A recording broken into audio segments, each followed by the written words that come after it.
আজকে আসলে আমার কাজ নিয়ে কথা না বলি, কারণ আমি আজকে মেহজাবিনের কাজ দেখতে এসেছি। ওর কাজ নিয়ে কথা বলি। আমি বরং মেহজাবিনের সাথে আমার প্রথম কাজের অভিজ্ঞতাটা একটু শেয়ার করতে পারি। আমরা আশফাক নিপুণের একটা ওয়েব সিরিজে কাজ করেছিলাম, যেটি হইচইতে মুক্তি পেয়েছিল, সাবরিনা।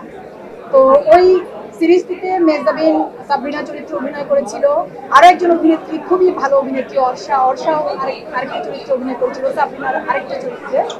তো সেই কাজটা করতে গিয়ে প্রথম মেহজাবিনের সাথে আমার একসাথে কাজের অভিজ্ঞতা। এই কথাটা আমি এর আগেও বলেছিলাম, আমি সোশ্যাল মিডিয়াতেও বলেছি। আমরা সিলেটে শুটিং করেছিলাম এবং যতদিন শুটিং করেছি আমি না আসলে আমাদের ওরকম কি বলে এটাকে শুটিং হাউসে কাজ হয়নি। ঢাকার বাইরে একটা বাড়িতে এবং সেট মেকআপ রুম আলাদা আলাদা করে ওখানে আয়োজন করে নেওয়া। তো যে কদিন মেহজাবিন কাজ করেছে আমি আসলে বিশ্বাস করেন আমি খুব অবাক হয়ে ওকে দেখতাম।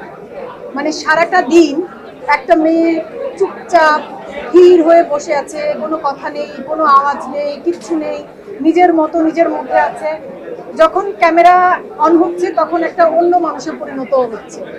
তো আমি বলেছিলাম যে আমার এইটুকু মানে কাজের অভিজ্ঞতায়, আমার 20 বছরের কর্মজীবনের অভিজ্ঞতায় আমার মনে হয়েছিল যে একজন শিল্পীর মেকআপ রুমে আচরণ কেমন হওয়া উচিত সেই বিষয়ে আমরা ছোট থেকে বড় সকলে আদর্শ মানতে পারি মেহজাবিনকে।